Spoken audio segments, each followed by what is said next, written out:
Hello friends, welcome to Queen's Tamil Kitchen. இன்னைக்கு நம்மளுடைய சேனல்ல இன்ஸ்டன்ட்டான Black Forest கேக் தான் எப்படி செய்யறதுன்னு பார்க்க போறோம். வெறும் பிரெட்டை வச்சு தான் இந்த இன்ஸ்டன்ட் கேக் செய்ய போறோம். ஸோ அதுக்கு முதல்ல செரி சிரப் வந்து ரெடி பண்ணிக்கலாம்.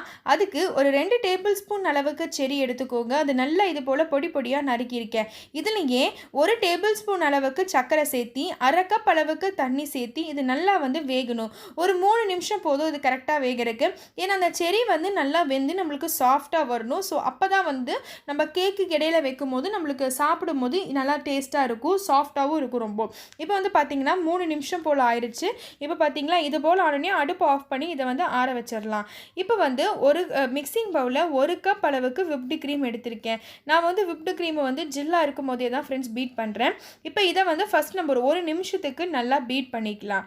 நல்லா ஜில்லாக நீங்கள் இருக்கும்போது பீட் பண்ணிங்கன்னா சீக்கிரமாக வந்து நாங்கள் நல்லா ஸ்டிஃப் கேக் வந்துடும். இப்போது 1 நிமிஷம் ஆனதுக்கப்புறமா சர்க்கரை சேர்த்திக்கலாம்.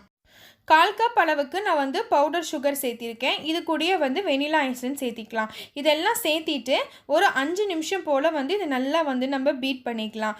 எல்லா இன்க்ரீடியன்ஸோடைய அளவும் நான் டீட்டெயிலாக டிஸ்கிரிப்ஷன் பாக்ஸில் கொடுத்துருக்கேன். ஸோ டவுட் இருக்கிறவங்க மறக்காமல் செக் பண்ணி பார்த்துக்கோங்க.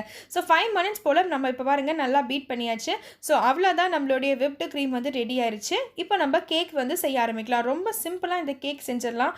இப்போ வந்து பார்த்தீங்கன்னா முதல்ல கொஞ்சம் விப்டு க்ரீம் வந்து நான் அப்ளை பண்ணியிருக்கேன். அதுக்கு மேலே பிரெட் வச்சுக்கோங்க. பிரெட்டோடைய ஓரங்கள் எல்லாத்தையுமே கட் பண்ணிக்கோங்க. இப்போ நம்ம ப்ரிப்பேர் பண்ணி வச்சுருக்கக்கூடியதான அந்த செரி சிரப்பை வந்து இதில் இது போல் ஸ்ப்ரெட் பண்ணிக்கோங்க.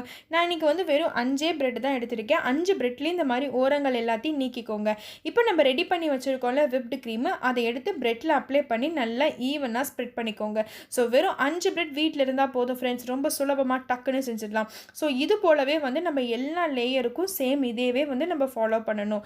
இதே மாதிரி செரி சிரப் வச்சு நம்ம விப்டு க்ரீம் அப்ளை பண்ணி இது போலவே பிரெட் வந்து வைக்கணும். ஆனால் மேலே கடைசியாக 5th பிரெட் வைக்கும் போது மட்டும் மேலே வந்து நம்ம செரி சிரப் வந்து அப்ளை பண்ண வேண்டாம். டேரெக்டாக வந்து நம்ம இது மாதிரி விப்டு க்ரீம் வந்து அப்ளை பண்ணிக்கலாம். ஸோ நம்ம பீட் பண்ணி வச்சுருக்க இந்த விப்டு க்ரீமை எல்லா பக்கமும் ஈவனாக படுற மாதிரி சரி சமமாக வந்து நம்ம நல்லா பீட் பண்ணிக்கலாம். ரொம்ப குயிக்காக செஞ்சிடலாம், ரொம்ப சிம்பிள் தான். இப்போ நம்ம டார்க் சாக்லேட்டை வந்து நான் கொஞ்சம் திருவி எடுத்திருக்கேன். ஸோ அதை வந்து நல்லா எல்லா பக்கமும் படுற மாதிரி இது போல் நான் ஸ்ப்ரெட் பண்ணிட்டேன். இப்போ வந்து கடைசியாக வந்து பார்த்திங்கன்னா நம்ம பைப்பிங் பேக்கில் வந்து ப்ரிப்பேர் பண்ணி வச்சுருக்கக்கூடிய விப்டு க்ரீம் ஆட் பண்ணி நம்மளுக்கு எந்த மாதிரி டிசைன் வேணுமோ ஸோ அந்த மாதிரி டிசைன்ஸ் வந்து போட்டுக்கோங்க. ரொம்ப சிம்பிள் தான். உங்களுக்கு எந்த மாதிரியான டிசைன் வேணுமோ அதுக்கு தகுந்த மாதிரி போட்டுக்கோங்க. ஸோ இப்போ எல்லாமே முடிஞ்சிருச்சு. ஸோ அட்லாஸ்ட்டாக வந்து அழகாக இருக்கிறதுக்கு செரி பழம் வச்சுருக்கேன். ஸோ செரி பழம் இல்லை அப்படின்னா நம்ம வந்து இந்த டார்க் சாக்லேட் வந்து நம்ம திருவி விட்டோம்ல அதோடையே கூட விட்டுக்கலாம். ஸோ கண்டிப்பாக ட்ரை பண்ணி பாருங்கள். இந்த வீடியோ உங்களுக்கு பிடிச்சிருக்குன்னு நம்புகிறேன். இந்த வீடியோ பிடிச்சிருந்தா மறக்காமல் குயின்ஸ் தமிழ் கிச்சன் சேனலுக்கு சப்ஸ்கிரைப் பண்ணுங்கள். மறக்காமல் ஃப்ரெண்ட்ஸ் அண்ட் ஃபேமிலியோட ஷேர் பண்ணுங்கள். தேங்க்ஸ் ஃபார் வாட்சிங்.